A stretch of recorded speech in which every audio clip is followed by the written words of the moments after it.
Welcome to episode 178 of the XS Noize Podcast. I'm Mark Millar. Thanks for listening. In this episode, I speak to Tom Bailey from the Thompson Twins about touring to celebrate the 40th anniversary of the classic album Into the Gap. If you missed the previous episode, I spoke to Conor O'Brien from Villagers about their new album, That Golden Time. So check it out, and if you like the podcast, please subscribe on your favourite listening platform, give us a rating, and leave a comment. The Thompson Twins are widely regarded as one of the most iconic bands of the 1980s, who provided the soundtrack to many people's lives during that incredible era of music. On the UK tour in May, Tom Bailey will perform the legendary Thompson Twins' #1 album, Into the Gap, along with other classic tracks. In this interview, Tom discusses the tour, we look back at Into the Gap, which featured the hit singles Hold Me Now, Doctor Doctor, and lots more. So sit back, relax, and enjoy the XS Noize Podcast with Tom Bailey.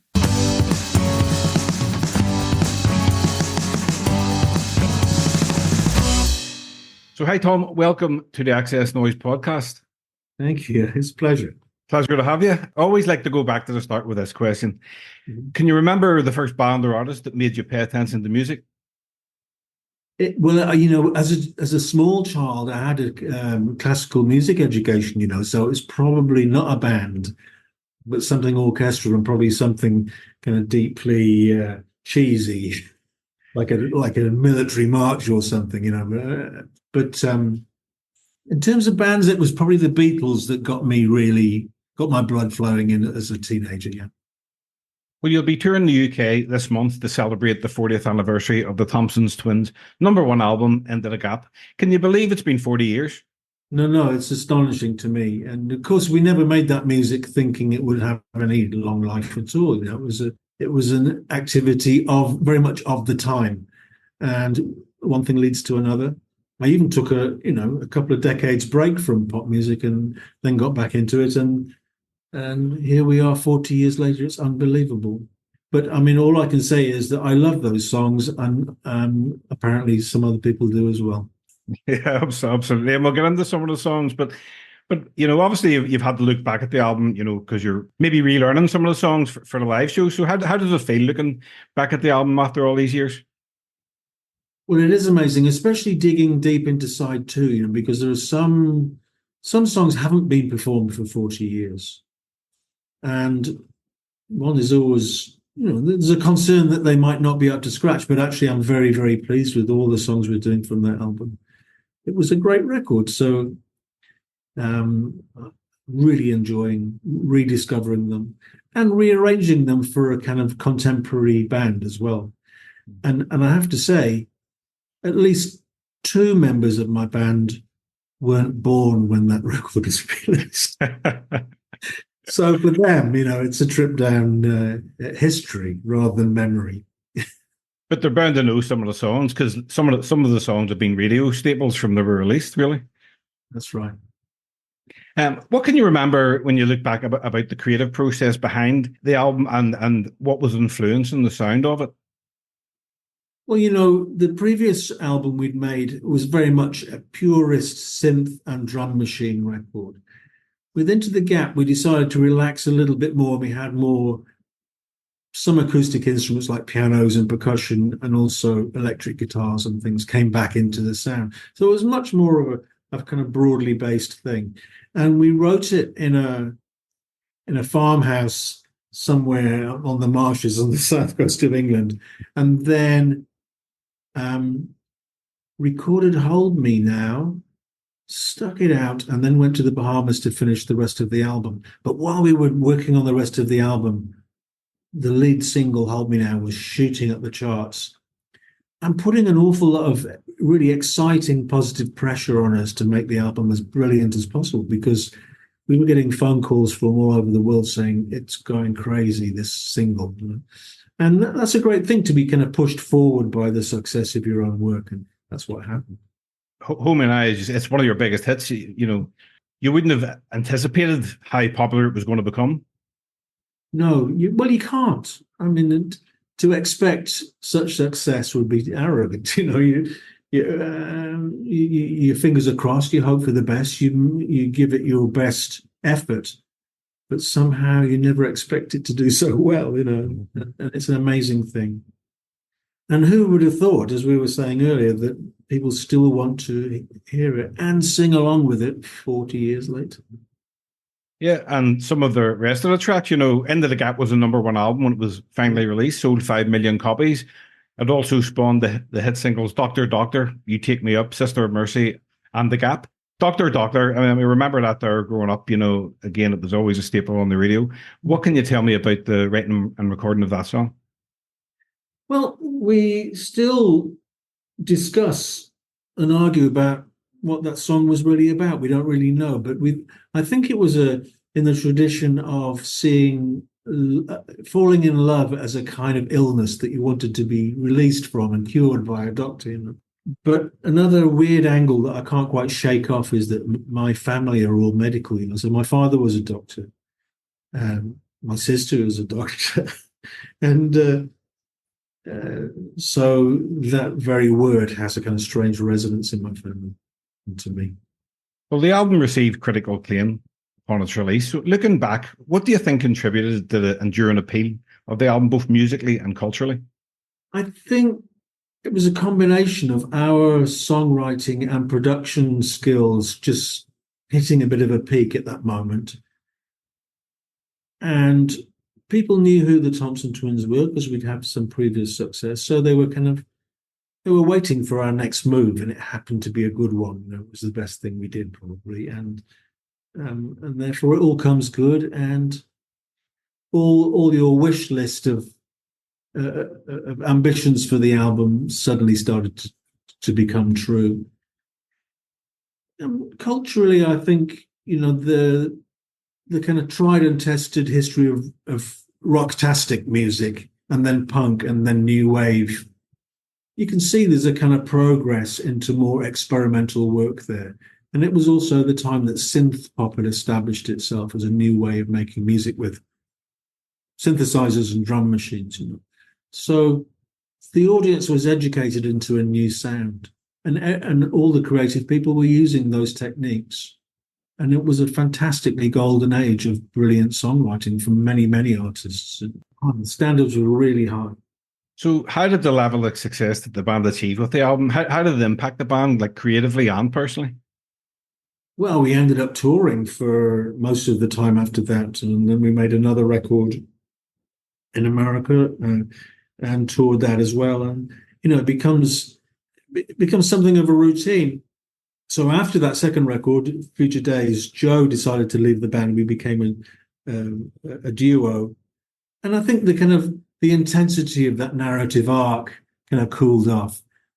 And we moved to New Zealand and started raising kids and stuff like that. So our lifestyle changed to suit the fact that we weren't doing the same thing anymore. And you were always on Top of the Pops. What can you remember your first performance on Top of the Pops? First time was, I think, Love on Your Side. And, the only way you used to get on Top of the Pops is if your record was actually going up the charts significantly. You can't just apply to go on. It has to be success leading you onto that. And that was back in the day when it had an enormous audience. Between 15 and 20 million people would watch you. And therefore, if you were going up the charts, you got on there. If you did a good performance, that weekend you would sell hundreds of thousands of records. It was just too influential for words. And so it was very, very exciting. And of course, it's what we all did, didn't we? On a Thursday night, we all sat down and watched Top of the Pops, and it was just part of the bedrock of interest in contemporary music in the UK. Yeah, it's a pity it's not around anymore. I don't think they could bring it back. It wouldn't never be the same, but it was great while it lasted. I think the way that we consume music now is more fragmented, and it'll never be a singular focus like that again. Yeah. Will you be going on tour, as we mentioned, this month in May? You're going to be performing Into the Gap in full, along with other classic tracks. What can fans expect from the shows? We'll be Into the Gap in its entirety, but not in the order of the record, for dramatic reasons. I want to save some of the heavyweight songs till the end. Plus other well-known hits from the Twins catalogue, some of my solo work, and a couple of cover versions as well. So there'll be a few little surprises. But I think the main thing is, and the thing that a lot of the fans want to come for, is to hear that record Into the Gap, including those tracks that haven't been played for 40 years. The interesting songs from side 2. If people want to understand the music of the Thompson Twins, what are the 5 songs they should listen to? Oh my gosh. Well, that's an interesting question, because it's tempting immediately to come up with 5 big hits, but that probably only shows a certain side of the band, So I would say, sure, take a Hold Me Now or a Doctor Doctor, but also take an instrumental dub remix of one of the songs that we would do for the dance floor.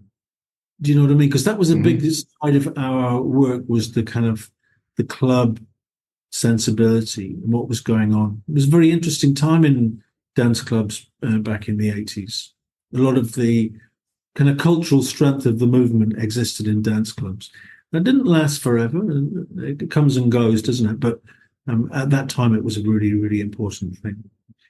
And then let's throw in maybe a more wistful, slow song like If You Were Here, which ends up in a movie in America, and so it becomes a surprise hit as a result of that. So there's a variety of stuff. And perhaps, and here's an interesting thought, to show the kind of world music influence that the Thompson Twins like to have brought to bear. The title track, The Gap, is very kind of Middle Eastern and Indian sounding, because I've got a long time love affair with Indian music. Is there a particular Thompson Twins song that you think is very underrated? It should have been a bit bigger. Ooh, all of them. No, I'm joking. I mean, I don't know. Sometimes things slip through the net for other reasons, like you don't get your promotional schedule right, or the video's wrong, or for some reason radio decides that something else is more important that week. And yeah, you can lose some things that way.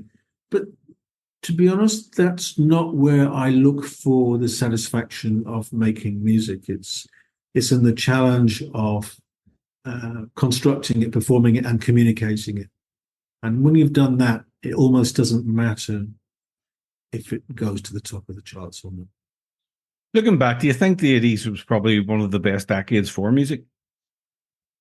Well, in certain respects, yes. It was a total golden age of that kind of pop music writing. And it was partly because of the arrival of that technology that meant suddenly synth and drum machines in particular had an enormous effect on so many bands and producers and writers. So yeah, I mean, we could easily between us make a list of hundreds of songs that are just classics from there. But then that's not to knock the 70s, which also had great chart hits, and the 60s too. So we all love the things that go before us. I read somewhere that you're writing a book. Is that right? Like a biography? Not exactly. No, I'm not writing a biography, but someone is doing an extremely long schedule of interviews that are more conversations, if you like, about all sorts of weird stuff, not just music, and certainly not just the Thompson Twins, but kind of unreliably meandering conversations about culture and science and philosophy and things like that. So if that ever gets finished, I don't know, but it's underway. And after the tour's finished, what's next musically for you? Well, after this tour, we go to America and do a co-headliner with Thomas Dolby of 30-something dates around America, which will be fantastic fun. And then I think I'll have a bit of a sit down and come back to Europe and enjoy the rest of the summer before returning to New Zealand, where I'll do more writing. Just a few more, Tom. I like to ask my guests the following questions. Mm-hmm. If you could go back and relive one musical moment from your career, what would it be? Well, I think some of the recording sessions stick in my mind as being incredibly exciting, creative moments. But I think it's that moment on stage, oddly enough, where you really connect with an audience on some emotional level. And that's usually demonstrated by the fact that an audience is enjoying it so much that they start to sing along or something like that. I love that moment. I kind of live for it. And that's what I try to instill in every performance that we do, is that level of emotional engagement. It's, in a way, I mean, for goodness sakes, we've been doing this long enough. We should get the music right. It's whether we can get the emotional communication that's the big question. And that's the reward. If I get that, I go to sleep a happy man. What songs are getting the best reaction live? Well, a lot of them, and some of them are more energetic and get everyone going. But I have to say, we hold things like Hold Me Now back till the end because people do want to have an emotional outpouring with songs like that. Mm-hmm. And it's a great privilege, a great treat to be a part of them. It's been in my head. I've been playing the album, and it's just such an earworm. Like most of the tracks on it, to just even when I'm not listening, it's just coming into my head after all these years. Such a great track. Fantastic. For us music fans, music is the soundtrack to our memories. What song or album, when you listen to it, brings back the best memories for you? In my own teenage years, I was a big Beatles fan, and I think. I was aware of the early Beatles, but it was when they went into their psychedelic phase, and in particular, Magical Mystery Tour, the EP. I just thought that was amazing because it had all the ingredients of pop music, but this strange kind of mystical depth to it at the same time. I love all that. And, if I hear one of those songs being played, I stop and listen every time. Yeah, amazing. So, Tom, that's me finished. Is there anything you would like to mention before we wrap up?